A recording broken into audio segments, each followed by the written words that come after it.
Hello everyone, welcome to the channel. Kingdom Silver here, and today we're switching it up. We are talking about what a fallen tree, yes, you heard me right, a fallen tree taught me about gold and silver. You're not going to want to miss this. Sit back, relax, and enjoy the rest of the video.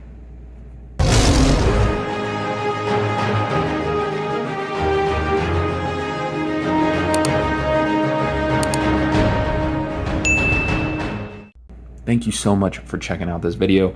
And with a title like that, you may be asking me, all right, what's this all about? Well, let me take you back to last Thursday. It's 2:45 a.m. My wife and I wake up to a really loud popping sound, and in fact, multiple popping sounds. I'd say anywhere from 5 to 10. A little blurry, the memory from that time, but many massive loud pops. I go downstairs and I see this in my backyard, and the house is filling up with some smoke. Obviously had a little bit of a freak out. My wife and I grab our son. We go out the front door, call 911, and long story short, tree fell on our power line. Knocked off the weatherhead, knocked off the entrance cable, all of that fun stuff. And we have this massive tree that was in our backyard. And come to find out later, actually, that this little cluster of trees that were where this one had fallen were all getting pulled up from the roots and needed to go. So as you can imagine, this whole thing wasn't a cheap proposition. Now, thankfully, I'm very blessed to say, I'm very thankful that none of us were hurt. Nobody was injured. Actually, the damage inside, the smoke was due to some grounding that occurred. Really no damage to our appliances, no damage to our panel, just a couple of wires that were singed, and of course having to put the power back attached to the house.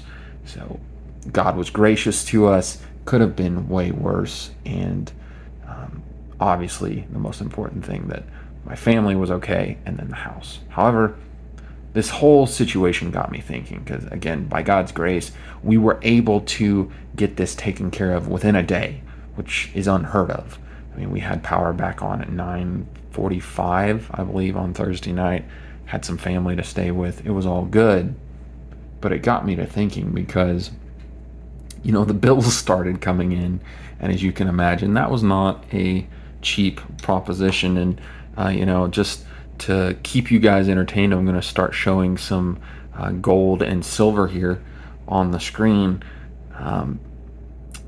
Everything I'm going to show you, I won't get into the exact prices, but the bills were more, as you could imagine.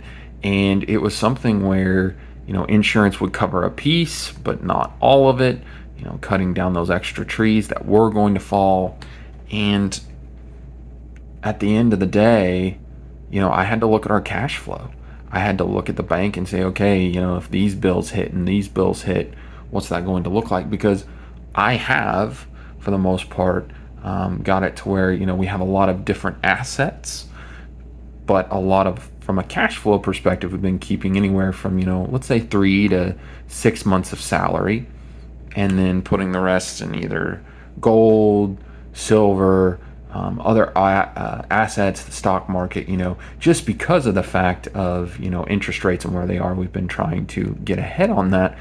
However, through this whole process, and again, that's not investment advice, that's just, what we've looked at this situation and been doing. Please consult your own financial advisor to figure out what makes the most sense for you. With that being said, the cash flow started to look a little tenuous, and we're going to be good. This isn't, me asking for sympathy. It's just realizing, hey, as much as I really enjoy gold, silver, obviously silver a little bit more than gold, that, unfortunately, this stuff right here, there's still a need for this at the moment. Now, could I have, sold some gold and silver to pay for these items? Yes, I could have. But, where I live, and mentioned this in some comments to my American Eagles video that I made, which I'll get into that a little bit later, for the most part, I don't have a great LCS near me. I've got one that's somewhat close, but it's, it's just, I haven't gotten a good vibe going in there, haven't had a good experience. a couple of times I have been there, and really any other place it would be trying to sell bullion online, and that can take a little bit, or at least I imagine so. I must confess I've never done it before, and would love to hear in the comments for those that have. Has it been a pretty seamless experience for you? But regardless, it wasn't going to be a very quick proposition to do that. So that got me to thinking, as much as I do not like the dollar, I do not like fiat currency, I do not like what it stands for, there is a need for that in the interim.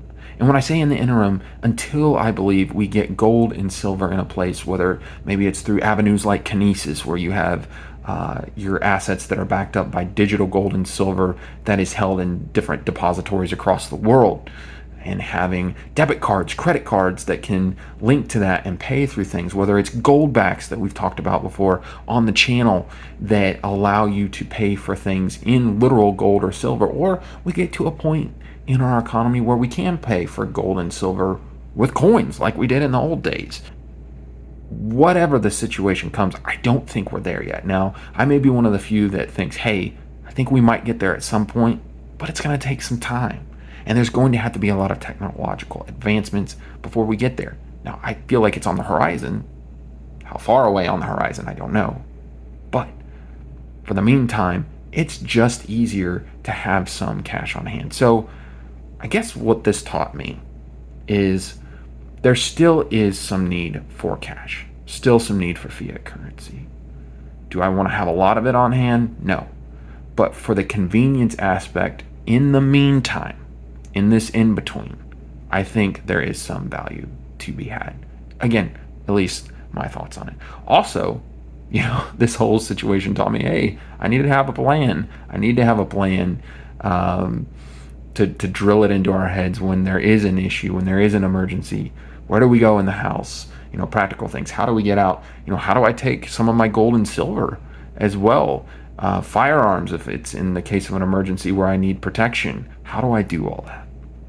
So with that, going to wrap up this portion of the video, and I also wanted to just say a quick thank you for all the engagement that was on the American Silver Eagles video. I really appreciated the discussions, hard word to say apparently, discussions, the discourse. I learned a lot. As you may have figured out, some of my responses were a little bit foggy because I've still been recovering from the lack of sleep that we got last Thursday. But I really enjoyed it, and I learned a lot as well. Learned a lot from you guys.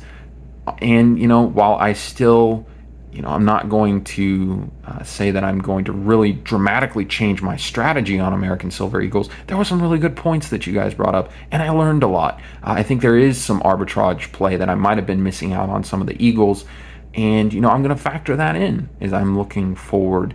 And if there's ever a time on this channel, ladies and gentlemen, where I say I have all the answers, please stop watching me, because you can never stop learning. You can never stop getting better at your craft, and I really appreciate that. The whole reason for making the video was to engage people, and I'm so glad that I got to engage with a lot of gold and silver enthusiasts. I don't have that opportunity really to do that in my city, and it was a lot of fun. So thank you for all the engagement.